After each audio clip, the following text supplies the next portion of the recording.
The first thing Enlil noticed was the increase in production, and for a while he thought that maybe he had been wrong, and that sexual beings actually work harder, but on the other hand, he was not going to let Enki take credit for that. So he told Enki that he needed the production to go up even more. The demand was great, he said. Enki was not stupid, he knew what went on in his brother's mind, but he couldn't do anything about it as long as Enlil was in charge. However, he still let the Lulus reproduce freely in the garden. But Enlil started getting suspicious, because Enki had way too many workers in the plantations. Many of them were asexual, but something was not right. Quite a few of them acted differently, although they apparently tried to hide it. They were more intelligent and aware. When he realized what Enki had done, he ran into his brother's office and started screaming and shouting and accusing him of breaking their agreement, and worse. Enki countered by yelling back, saying Enlil treated his creation worse than any animal. Whipping them, screaming at them, hunting them down when they tried to hide, torturing them, killing them, and even eating them.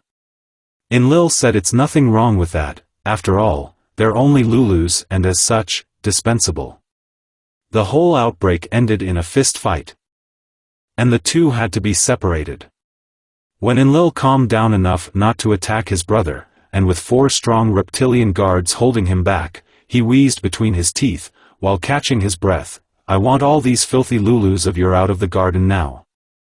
The garden will from now on belong to those paying allegiance to me and who follow my commands. You can take your misfits and let them free in the woods. I hope they'll get killed by tigers and bears. I from here on declare the Garden of Eden my property." Enki gathered his creation, those who were willing to follow their creator, and took off into the forest. There were still quite a few sexual humans who were too afraid to follow Enki. However, Lord Enlil had scared them until they shook of fear from what most certainly would happen if they went into the wide open forests without the supervision of an army. He said it was extremely dangerous out there, with horrible monsters, demons, and man-eaters behind every other tree. They wouldn't survive a day out there. So, out of fear, many Lulus stayed with Enlil and became his obedient property.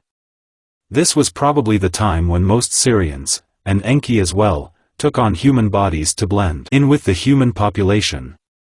Although it seems like the bodies they created for themselves were taller, and perhaps even stronger than the ones used in the slave camps. We still see some reptilian artifact from more recent times, and the reason for that could be that not all of the gods changed body types. Or only did so when the old ones stopped working properly.